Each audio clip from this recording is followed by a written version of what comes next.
Welcome back to our series with TK from the Talking League podcast, where he gives us his advice about picking our starting fantasy lineups. Given that we're going kind of the heavier strategy, I think we've got to look for someone in that 600 to 650k mark. So there's two that I'm looking at the moment.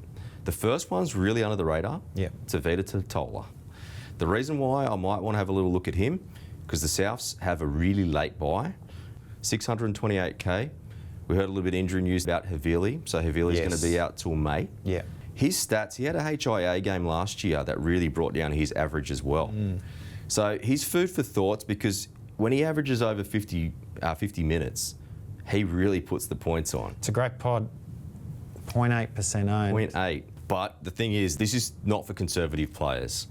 The guy that might be for you, though, is Adam Elliott. So Adam Elliott had a cracker season at Canberra last year. I call him Paul Gallen 2.0. That's how impressed I am with him at the moment. You think about his work rate, his ability to offload, break tackles. He's probably going to take a senior role now. Clem has gone from the Knights as well. You'll have to. I really like him at 606k. He does lose his duel, but there's so many mid-rangers in there at the moment in the edge position. Like, I'm not concerned about some of these guys in the mid that have lost the tag. Yes. So we've got to go to the wing fullbacks. Absolutely. We've got to find some value. Because we've got Hastings and Elliott in there, I'll be cautious against maybe getting someone like a Lachlan Miller. I know they've got a later buy, and you're going to have a few more trades up your sleeves, but you've just got to set yourself that strategy. Like, is it going to be 2-3 max players? Think about it early on and stick to it. And I think for me, 2 is going to be my max. So where do we go then if we're going to not load up on let's have a little look.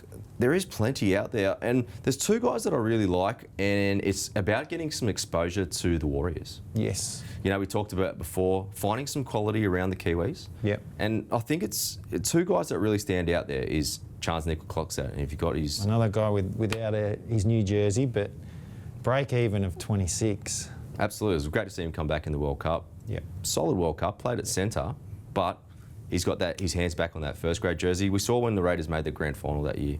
That's right. Like, Big his year. fantasy relevance was really high. Yeah.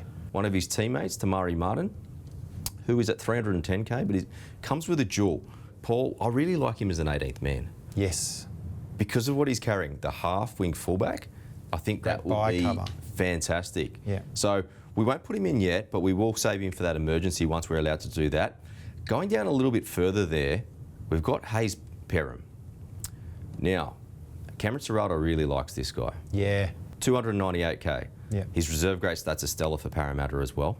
So I think he's a guy that at 298k, the risk is pretty small. And even though the job security probably isn't huge because they need to win football games, I think that because what Cameron Ciraldo wants to do, create a bit of a culture, and they need combinations, right? Now, Paul, we've got to have a look at centre and wing fullback. So we've got 2 choices here. We spoke about before centre being a bit of a roulette, and a lot of trades happening in that position. We've got 2 choices. Yeah. We can spend big on someone like a Tony Staggs or a Joseph Suoli'i. Now, he hasn't got the centre flag yet. I would probably just put him at wing fullback for this time being, because then we can mess around with a few other centres who might have some dual and things like that as well. Round 1, if he's named in the centres, I think we're pretty safe to say he'll get that role. Yeah. Absolutely. Contract year, we know that rugby union's coming after him. He has stellar World Cup. Already showed his versatility. Played on the right wing last year, where he showed he was an absolute elite finisher. Yeah. Then he switches over to fullback, and he shows an elite fullback. We do need to find someone either dual position or centre just to round off our 13. Why don't we load a couple of bottom price cheapies? The first one I'm looking at, he's progressed all pre-season. Probably started as an outsider, and we're talking about Paul Alamotti. Yeah. So Paul Alamotti, he's only 18 years old. His progress during the pre-season was so much that at the moment he's getting something like, from what I hear, 70% of the reps at left centre in the first grade team. So that would probably suggest that he'd have cheap to refuse. Absolutely. We will be back with TK from the Talking League podcast to continue our series on picking your fantasy team for 2023. You can find all the fantasy news you need at NRL.com.